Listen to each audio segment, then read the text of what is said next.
Dans la même journée que Mercedes, on a eu le droit à la présentation d'Alpine. Depuis l'arrivée du nouveau CEO du groupe Renault, Luca De Meo, il y a eu quelques changements sur l'écurie qui est répartie entre les sites d'Enstone en Angleterre et de Viry-Châtillon en France. Le choix de renommer l'écurie Alpine après 5 années passées sous les couleurs de Renault n'a pas eu d'incidence particulière sur la structure de l'écurie, à part peut-être le mystérieux départ de Cyril Abiteboul du groupe. Présentation en ligne absolument affreuse, avec une connexion pas du tout stable, des interviews qui sont assez pompeuses, on répète chaque année la même chose, mais ça valait le coup de s'accrocher pour découvrir la nouvelle A521. Ce que je vous propose, c'est qu'on commence tout de suite avec la livrée. Vous êtes prêts ? C'est parti !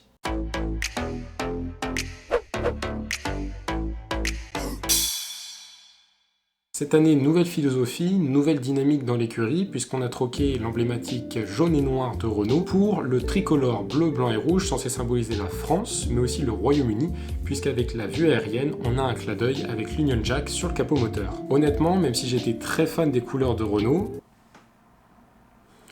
il faut quand même avouer que la livrée est canon, personnellement, je suis fan. Sans plus tarder, on passe maintenant à la monoplace.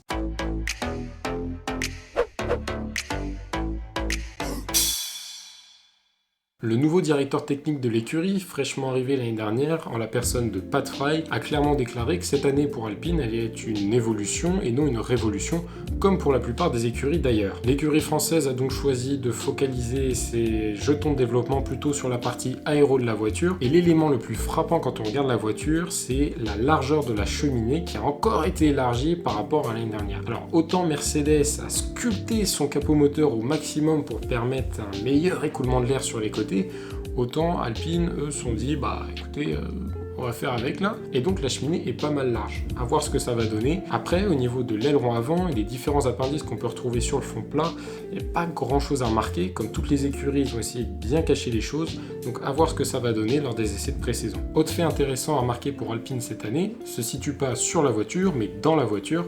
Effectivement, on va parler du moteur.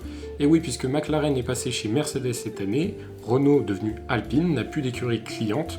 Alors même si ça va les couper d'une certaine partie de revenus, ça veut surtout dire qu'ils vont pouvoir se concentrer uniquement sur leur voiture et donc ne pas avoir à satisfaire des clients qui sont d'abord et avant tout des concurrents. On peut maintenant passer au duo de pilotes.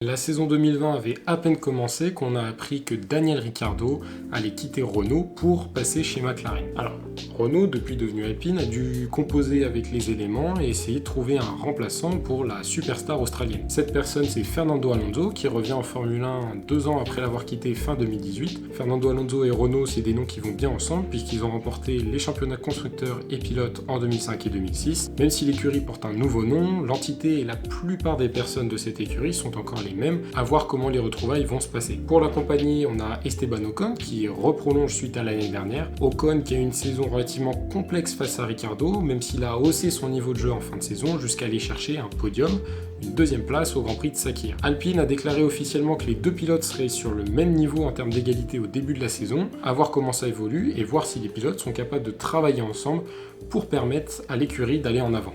C'est tout pour le duo de pilotes, on passe maintenant aux ambitions d'Alpine pour 2021.